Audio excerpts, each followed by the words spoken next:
جريد 7 ازيكم عاملين ايه؟ تعالوا النهارده في الحصة الاونلاين هناخد chapter 1 من الستوري بتاعت The Prince and the Pauper، الأمير والفقير. تعالى كده نشوف مع بعض. هنا الفور مين كاركترز بتاعت الستوري بتاعتنا. عندي توم ده pauper، وإدوارد اللي هو توم اللي هو الفقير، وإدوارد اللي هو البرنس، وجون اللي هو توم's father، وفاذر إندرو اللي هو الأب إندرو. طبعا ده صديق توم، وده اللي كان بيعلمه حاجات كويسة. تعالى كده نقرأ مع بعض الwords بتاعت chapter 1 اللي على أساسها هفهم الستوري. طيب، قبل ما نشتغل مع بعض، ايه أهم حاجة في الستوري يا مستر؟ طبعا أهم حاجة مش حفظ الأسئلة، أهم حاجة عندي تفهم أحداث القصة، تعرف تعبر عنها بأسلوبك، بحيث إن أنت مجرد ما أنت فهمت الأحداث أو فهمت القصة بتتكلم عن إيه، أي سؤال هيقابلك إذا كان WH question أو critical thinking أو complete، كل الأسئلة دي تبقى بالنسبة لك سهلة جدا. طيب، تعالى نقرا كده الكلمات مع بعض. pauper اللي هو الفقير، interest يعني اهتمام، pig يتسول، storyteller يعني راوي القصص، الشخص اللي بيقعد يحكي حكاوي، dream يعني يحلم أو حلم، palace يعني قصر، gentleman يعني رجال نبلاء، grin يعني يبتسم ابتسامة عريضة، laugh at يعني يسخر من، believe يعني يصدق، fair يعني عادل، ignore يتجاهل، push يعني يدفع، treat يعامل، bow معنى ايه bow؟ يعني اللي هو ينحني للملك، afraid خائف، alone يعني وحيدا، pond يعني بركة مياه، dirty يعني متسخ، thief يعني لص أو حرامي، steal معناه يسرق، prince أمير، pretend يتظاهر، ladies يعني سيدات، gate بوابة، demand يعني يطلب أو يأمر، swap معناه يتبادل، honest طبعا هنا أنا عارف إن حرف ال H silent تبقى أمين أو مخلص، soldier يعني حارس أو جندي، explore معناه يستكشف. تعالى مع بعض، أهم جزئية عندي في الستوري إن أنا أقرأ الأحداث واحدة واحدة، وتعالى نقرأ مع بعض. text of chapter 1. Tom Canty and his family lived on a street in London called Barry Lane. توم اللي هو بطل القصة بتاعتنا، تمام، عايش طبعا في لندن، في مدينة اسمها، في حتة اسمها بارينج لين. The family were paupers. عيلته كانت فقيرة. They were very poor. كانوا فقراء جدا. And lived in one room in an old house. عايشين في أوضة واحدة في بيت قديم. Tom's father, John، بابا توم اللي هو اللي اسمه جون، was a thief. الحاج بابا توم ما شاء الله عليه كان حرامي. He had no interest in doing an honest day's work. ما عندوش أي شغف إن هو يشتغل شغلانة شريفة. He sent his son out to pig. كان دايما بيخلي ابنه يروح يشحت، يعني بيسرحه يعني، and steal from people، ويسرق من الناس. He was never kind to him. وعمره ما كان طيب معه. يبقى والد توم ده شخص كان حرامي، دايما بيخلي ابنه يشحت من الناس ويسرق منهم، وعمره ما كان طيب معه. تمام، بسم الله ما شاء الله، عيلة راقية يعني. One man who was kind to Tom. في واحد بس اللي كان طيب مع توم، مين هو؟ was father Andrew، الأب Andrew. Father Andrew lived in the same house as the Canty family. هو عايش في نفس البيت اللي عايشين فيه عيلة توم، in a small room at the back of the house. قاعد في أوضة صغيرة كده في ظهر البيت. Tom went to his friend's room every day. كان بيروح له كل يوم. Where Father Andrew taught him how to read, write and speak nicely. الأب أندرو ده علمه إزاي يقرأ ويكتب و speak nicely يعني يتحدث بطريقة كويسة. Father Andrew was a great storyteller. كان شخص من اللي بيعرف يحكي حكاوي كويس جدا. Tom loved his stories. وتوم كان بيحب القصص بتاعته. Tom loves his stories about king and prince. كان بيحب القصص بتاعته عن الكينج والأمير. At night he dreamed about being a prince. توم حلم إن هو يكون prince. In these dreams he lived in a palace, ate good food and wore beautiful clothes. When Tom was with his friends, he pretended to be a prince. توم لما كان بيبقى قاعد مع أصحابه كان دايما بيتظاهر إن هو الإيه الأمير، وكان مثلا بيقعد يقلد طريقة الأمير وكده. Tom's friends laughed at him. أصحابه كانوا بيضحكوا عليه when they heard him speak nicely. طيب في بص هنا عندك سؤال مثلا why did Tom's friend laughed at him؟ ليه أصحاب توم كانوا بيضحكوا عليه؟ ها لو أنا فاهم الأحداث من غير ما أحفظ هعرف أجيبها. هقول لك when Tom was his friends he pretended to be a prince. كان بيمثل ان هو البرنس، فطبعا ده كان بيخلي اصحابه يضحكوا عليه. كان في سؤال برضه فوق هنا who was kind to Tom and taught him how to read. مين اللي كان بيعامله كويس وعلمه ازاي يقرأ؟ ها Father Andrew. تمام. Did you know Father Andrew said to Tom one day that there is a real prince at the palace. The palace القصر was wasn't far from Tom's house. ما كانش بعيد عن بيت توم. It was called Westminster Palace, and in it lived the King of England, Henry VIII. هنري الثامن اللي هو ملك إنجلترا كان عايش فيه and his only son ولد الوحيد Edward. Henry was old.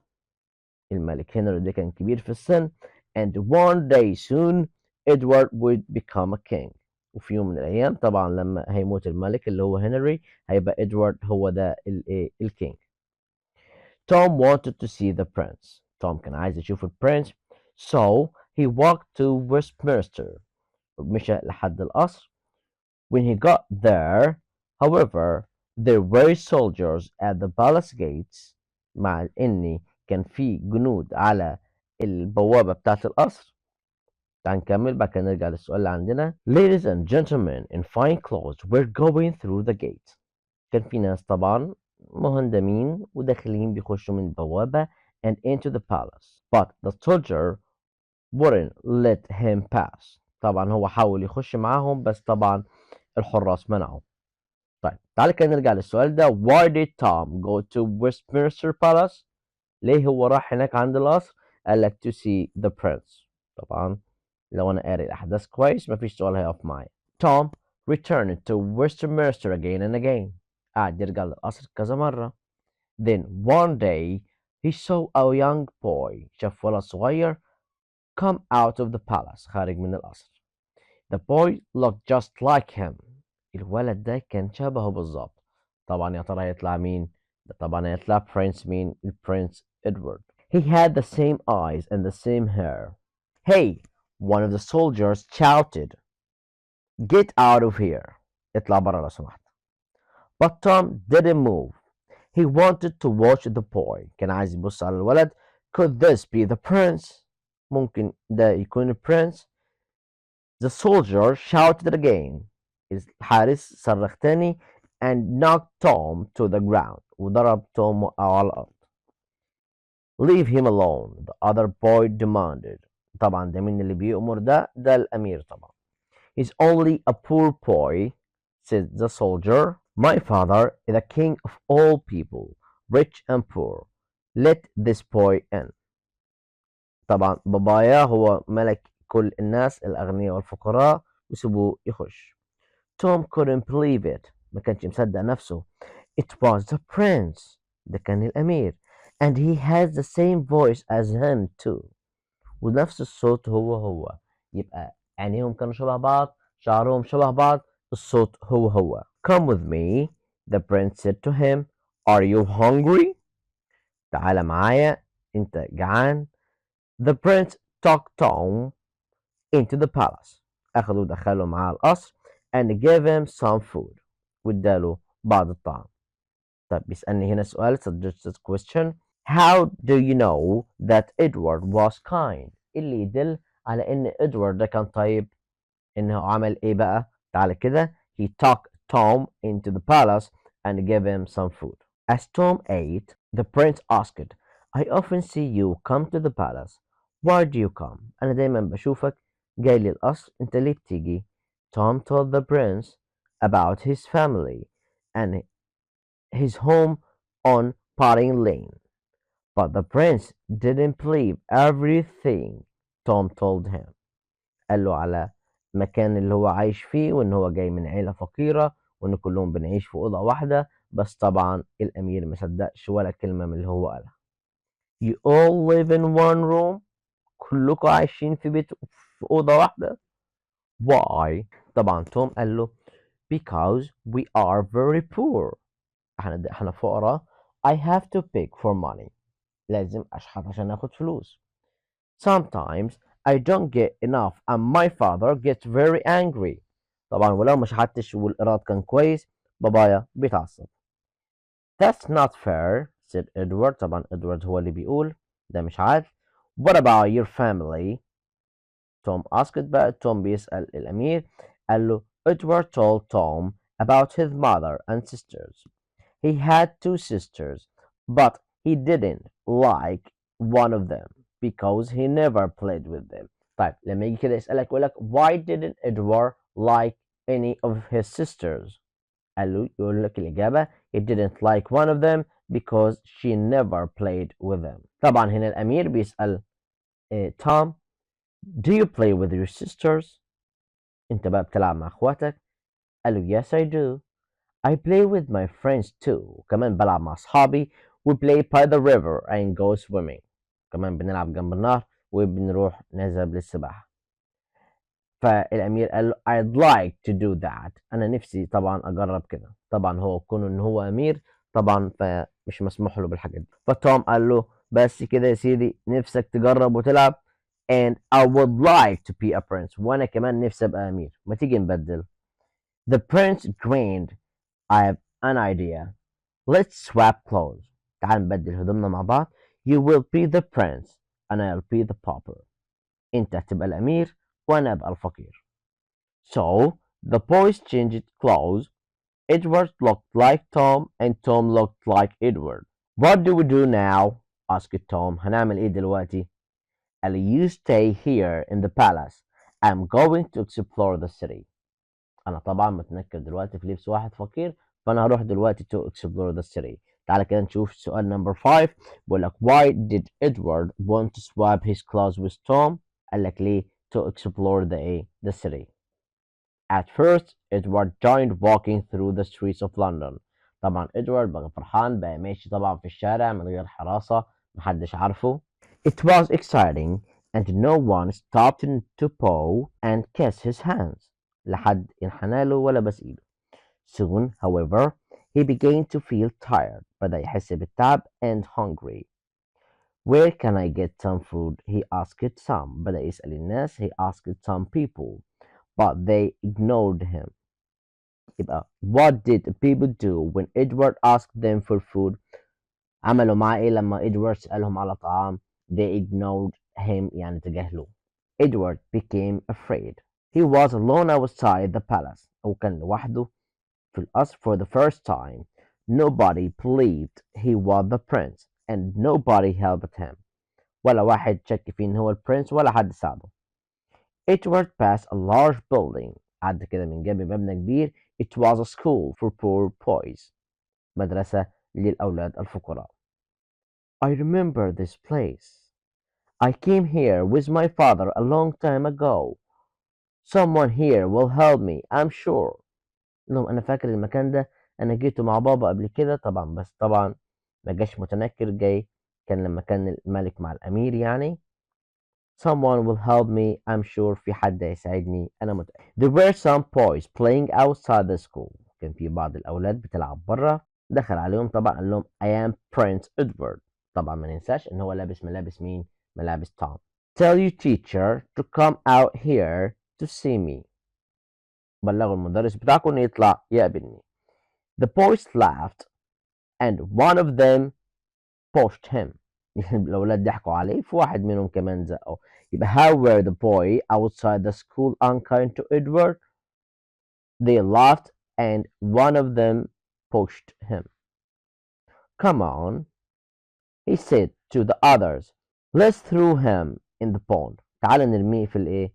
في بركة المية. The pond was cold and dirty. Edward wanted to cry. Nobody treated him like this at the palace. مفيش حد كان بيعامله كده في القصر. When it started to get dark لما الدنيا بدأت تليل Edward knew that he needed to find somewhere to spend the night. بدأ يفكر في مكان لازم يقضي فيه الليل أو يبات فيه يعني. He tried to find Tom's house on Potting Lane. فقرر إن هو يدور على بيت توم's house في الشارع بتاع Potting Lane. تعال هنا نشوف مجموعة من الأسئلة عندي هنا في page number 255. Where did Tom Candy live?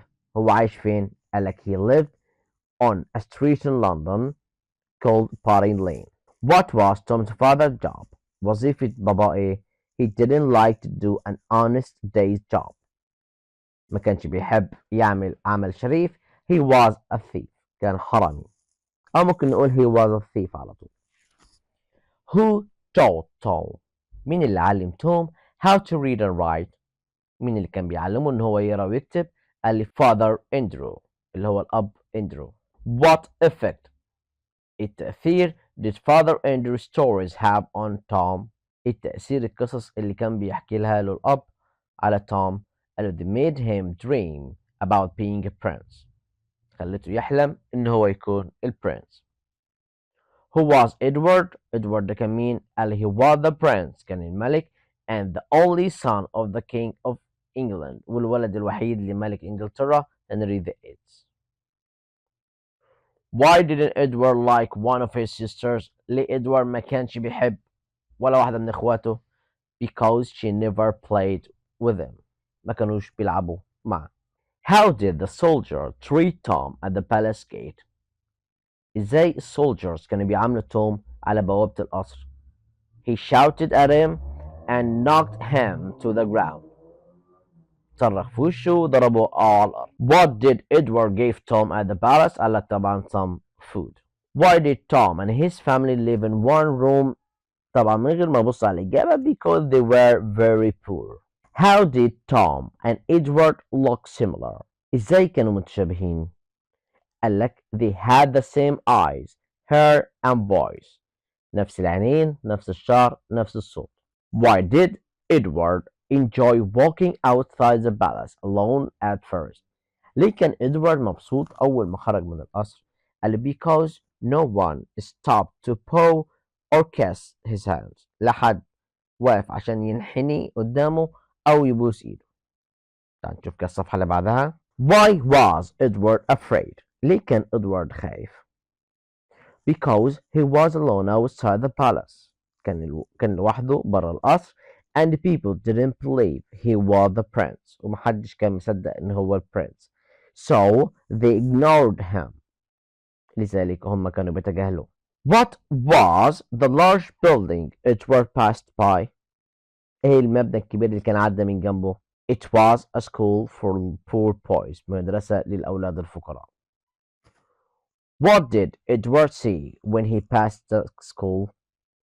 أول ما عدى جنب المدرسة شاف إيه؟ He saw some boys. شاف بعض الأولاد playing outside the school. بيلعبوا برا المدرسة. What did the boys do when Edward told them he was the prince؟ الأولاد عملوا إيه لما إدوارد قال لهم إن هو الأمير؟ They laughed and one of them suggested they threw him in a cold dirty pond. قعدوا يضحكوا عليه وفي واحد منهم كمان اقترح إن احنا نرميه في بركة المية المتسخة. Why did Edward want to cry when he talked to the boy؟ ليه إدوارد كان عايز يعيط لما كان بيتكلم مع الأولاد؟ Because nobody treated him like this at the palace. عشان محدش كان بيعامله بالطريقة دي قبل كده في القصر. تعال نشوف حاجة اسمها critical thinking اللي هي questions number 2. ايه هي critical thinking ده يا مستر؟ هو التفكير النقدي. التفكير النقدي نسألك دايما سؤال what do you think أو why do you think. دي كلها أسئلة بتعتمد على رأيك أنت. فأنا لازم أكون قاري القصة كويس وعارف أحداثها كويس وعارف معناها إيه. يعني مثلا تعال نجرب كده. What do you think about John؟ جون ده اللي هو مين؟ Tom's father. And why؟ إيه رأيك في الحاج بابا توم اللي هو جون؟ طبعا ده حرامي قد الدنيا ومش عايز يشتغل شغلانة شريفة في حاجة يعني منيلة بستين نيلة. I think he's a cruel and unkind. هو شخص قاسي and unkind غير طيب يعني. because he sent Tom out to pick and steal from people.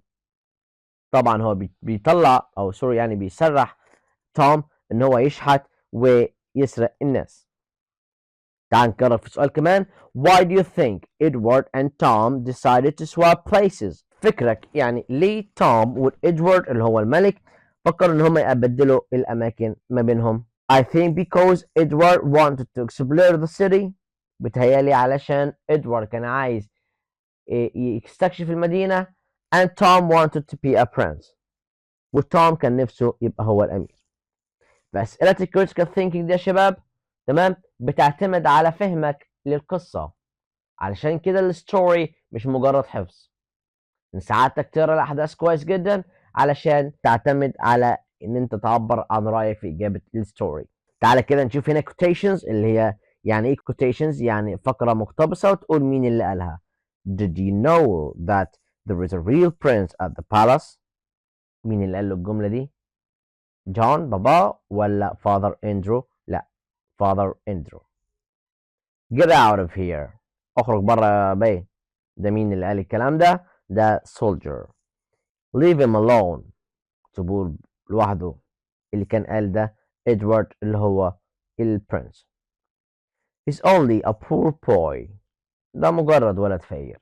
طبعا هنا يبقى soldier. My father is the king of all people, rich and poor.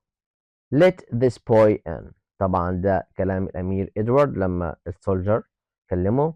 You all live in one room. كلكم عايشين في أوضة واحدة. طبعا ده كلام الأمير إدوارد لتوم. That's not fair. طبعا برضو إدوارد. And I'd like to be a prince. مين اللي قال كده؟ ده طبعا كان توم. You stay here in the palace. I'm going to explore the city. خلاص عرفت أنا خلاص مين اللي عمل explore السيتي. طبعا ده إدوارد. Tell your teacher to come out here to see me. مين ده؟ إدوارد لما راح المدرسة وشاف الأولاد بيلعبوا ففكر بقى إن هو لما يديهم أوامر إن هم ينفذوها على إنه الأمير. Where can I get some food؟ اللي قال الكلام ده طبعا برضو إدوارد. Let's throw him in the pond. تعال نرميه في بركة المياه. The one of the boys at the school. طيب عندي كمان نوع من الأسئلة هي أسئلة true false. وطبعا هنا true بقول true ليه والفولس بقول false ليه مع طبعا التصحيح. Father Andrew was kind to Tom and taught him how to read and write. طبعا ده true. Tom the father was a thief. True. Tom Canty and his family lived in a palace. لا طبعا كانوا عايشين في one room. Father Andrew told Tom stories about the poor people. كان بيقول له stories عن الناس الفقراء. لا طبعا كان بيقول له عن الking and prince. Edward had an idea to give Tom new clothes. قال له لا مش هيديله new clothes. هو swap his clothes with them. Henry, who looked like Tom, was the prince at Westminster Palace. هنري اللي شبه توم. طبعا مش هنري اللي شبه توم لأن هنري ده King of England. ده إدوارد. هنشيل هنري طبعا ونحط هنا إيه إدوارد. طب تعالى نحل بقى هنا مع بعض الإكسرسايز علشان نشوف هل فهمنا الستوري ولا لا. Tom's father was a carpenter ولا king ولا thief ولا prince. الإجابة هنا تبقى thief. Henry the eighth was the of England. هنري ده كان إيه؟ طبعا الking. John sent his son out to. John كان اللي هو بابا توم كان بيبعت ابنه اللي هو توم and steal from people ويسرق من الناس. buy ولا work ولا help ولا pig. قال لي pig معناها يشحت من الناس. Edward saw some boys outside the. شاف بعض الأولاد فين؟ برا البالاس ولا البارك ولا school ولا bridge. لا طبعا برا السكول. Who was a good storyteller؟ مين كان أحسن واحد بيحكي قصص؟ طبعا على طول Father Andrew. What did Tom dream about؟ توم كان بيحلم بإيه؟ He dreamed about being a author مؤلف ولا prince أمير teacher مدرس thief يعني حرامي. طبعا he dreamed to be a prince. طيب تعال نكمل النوع التاني من الأسئلة. هنا بيقول لي What did Tom see at the palace gate? يبقى أقول كده الإجابة he saw two soldiers at the palace gate and gentlemen and women in fine clothes going through the gate. طيب تعال نشوف question number 2. Who was kind to Tom and taught him to read? طبعا الإجابة معروفة Father Andrew. Why did the poor boys at the school laugh at Edward? ليه الأولاد ضحكوا عليه؟ عشان هو قال لهم طبعا I am Prince Edward and he didn't look like as a prince. What did Tom's friends do when he spoke nicely as if he was a prince? صحاب توم كانوا بيعملوا إيه لما كان بيمثل أو بيتكلم بطريقة كويسة كأنه ملك؟ طبعا they laughed at him. They laughed at him. كانوا بيضحكوا عليه. How did the soldier at Westminster treat Tom? إيه اللي هيحصل؟ They treated him badly. كانوا بيعاملوه معاملة وحشة. And they ordered him to get out of here. إنه هو يبعد عن هنا. And one of them knocked him out. واحد منهم وقع على الأرض. Why? Because he looks very very poor. Where did Father Andrew live? طبعا at the same house of Tom. Back to طبعا خلف Tom's house. فتعال نحل true false وكده ونعمل correction.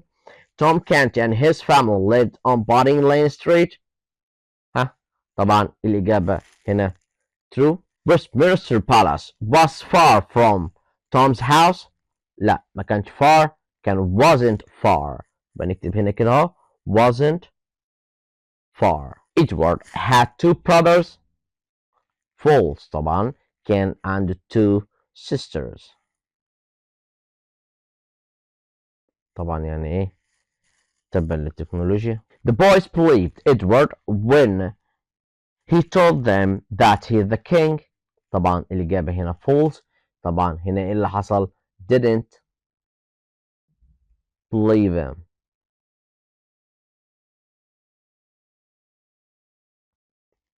The bond was warm and beautiful. طبعا الإجابة هنا false. كانت ايه يا مستر ما كانتش warm لا بالعكس كانت cold and dirty. Tom and his family lived in one room. طبعا الإجابة دي true. تعالى كده نعمل ماتش تشوف مين اللي قال الكوتيشنز دي مع السبيكر بتاعها. Get out of here. مين اللي قال الكلام ده؟ طبعا ايه soldier. دي كده تبقى number 1. سوري معلش القلم يعني بيخرف. هي number 1 بس معوجة شوية. And I'd like to be a prince. مين اللي كان نفسه يبقى prince؟ ده طبعا Tom. My father is the king of all people. بابا ملك لكل الناس. ها يبقى مين؟ مين اللي قال الكلام ده؟ طبعا Edward. number 1 هنا اهو. I have to pay for money. لازم اشحت عشان اجيب فلوس. مين ده اللي بيعمل كده؟ Tom. تعال نكمل مع بعض. Sometimes I don't get enough money and my father gets very angry. طبعا لما بجيبش فلوس كفاية بابا بيزعق. طبعا ده مين بيتعصب؟ ده توم اللي باباه ايه حرامي وبيخليه يشحت. He's only a poor boy. ده ولد كده عيل فقير. مين اللي قال الكلام ده؟ اللي قال الكلام طبعا السولجر لما كان بيكلم البرنس. اللي بعده John sent his son out. كان بيبعته ليه؟ ها to be a prince ولا was the king of England ولا very kind to Tom ولا to beg and steal money from people. لا طبعا to beg and steal money. Tom dreamed بإيه؟ كان بيحلم بإيه؟ to be prince. Number 3 Father Andrew was إيه؟ أكيد ما كانش ملك إنجلترا أمال very kind to Tom. دي number 3. تعال نحل كده آخر واحدة. Edward had two sisters but ها كان عنده أختين بس إيه ما بيحبش الاتنين. He didn't like one of them. ما كانش بيحبه. Tom would like ها خلاص عرفنا بقى إنه هو إيه to be a prince. The pond was بركة المية كانت مالها cold and dirty. طبعا كده يبقى احنا حلينا كل الأسئلة بتاعت الستوري وخلصنا chapter 1. إن شاء الله هبقى أعمل لكم فيديو تاني للchapter 2. لو ساعدتك كده عندك أي سؤال في الستوري ممكن سعادتك تسألني فيه في الحصة. تقرأ القصة كويس وتركز فيها. كل مطلوب منك تفهم بس أحداث القصة، هتلاقي دايما مفيش سؤال بيقف قدام. شكرا وتصبحوا على خير.